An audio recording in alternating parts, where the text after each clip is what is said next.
നമസ്കാരം. ന്യൂസ് ആഫ്റ്റർനൂണിലേക്ക് സ്വാഗതം. വാർത്തകൾ പരിശോധിക്കാം. മുഖ്യമന്ത്രി രാജി ആവശ്യപ്പെട്ട ബിജെപി സംസ്ഥാന വ്യാപകമായി ജില്ലാ കേന്ദ്രങ്ങളിലേക്ക് പ്രതിഷേധ മാർച്ച് സംഘടിപ്പിച്ചിരിക്കുന്നു. കോഴിക്കോട്ടും കൊച്ചിയിലും തിരുവനന്തപുരത്തും മാർച്ച് സംഘർഷത്തിൽ കലാശിച്ചു. കോഴിക്കോട് കളക്ടറേറ്റ് സംഘടിപ്പിച്ച മാർച്ചിൽ പ്രവർത്തകർക്ക് നേരെ പോലീസ് ജലപീരങ്കി പ്രയോഗിച്ചിരിക്കുന്നു.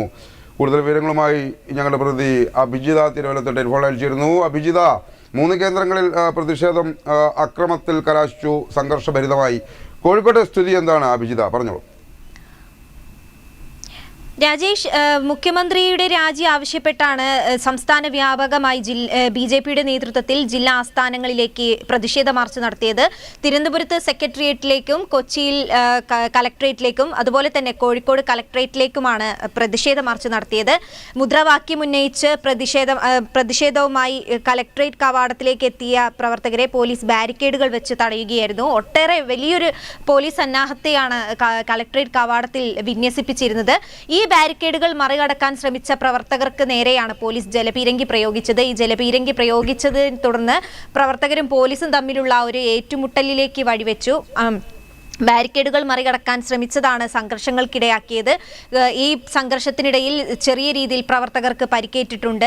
അതുപോലെ തന്നെ ഒട്ടേറെ പ്രവർത്തകരെ പോലീസ് അറസ്റ്റ് ചെയ്ത് നീക്കിയാണ് പ്രശ്നത്തിന് പരിഹാരം കണ്ടത്. റോഡ് ഉപരോധിക്കാനുള്ള ശ്രമം വരെ ബിജെപി പ്രവർത്തകർ നടത്തി. കളക്ടറേറ്റ് കവാടത്തിന്റെ പ്രദേശങ്ങളിൽ വലിയ രീതിയിലുള്ള തിരക്ക് നമുക്ക് അറിയാവുന്നതാണ്. ചെറിയൊരു റോഡിന്റെ വീതി കുറവും ഇതിനൊരു വലിയൊരു പ്രശ്നമായി മാറുന്ന ഒരു സ്ഥിതിയിൽ നിന്നാണ്, അതായത് റോഡ് ഉപരോധിക്കാനുള്ള ശ്രമം പ്രവർത്തകർ നടത്തിയത്. ഈ റോഡ് ഉപരോധിക്കാനുള്ള ശ്രമം പോലീസ് തടഞ്ഞു. പ്രവർത്തകരെ അറസ്റ്റ് ചെയ്ത് നീക്കിയാണ് ഈ പ്രശ്നത്തിന് പരിഹാരം കണ്ടത്. ഇതും വലിയൊരു പ്രശ്നങ്ങൾക്ക് വഴിവെച്ചു. മുഖ്യമന്ത്രിയെ തെറി വിളിക്കുന്നതടക്കമുള്ള ഒരു നടപടിയിലേക്ക് ബിജെപി പ്രവർത്തകർ കടന്നു. ഇത് പോലീസിനെ വലിയ രീതിയിൽ ബുദ്ധിമുട്ടിച്ചിട്ടുണ്ട്.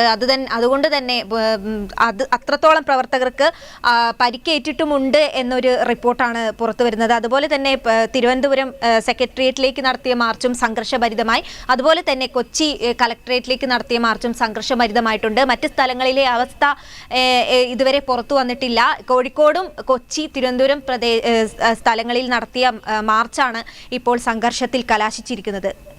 രാജേഷ്, തീർച്ചയായും മുഖ്യമന്ത്രി രാജി ആവശ്യപ്പെട്ട് ബിജെപി ജില്ലാ കമ്മിറ്റിയുടെ നേതൃത്വത്തിൽ സംസ്ഥാന വ്യാപകമായി ജില്ലാ ആസ്ഥാനങ്ങളിലേക്ക് പ്രതിഷേധ മാർച്ച് സംഘടിപ്പിച്ചിരിക്കുന്നു. തിരുവനന്തപുരം സെക്രട്ടേറിയറ്റിന് മുന്നിലും കൊച്ചിയിലും കോഴിക്കോടും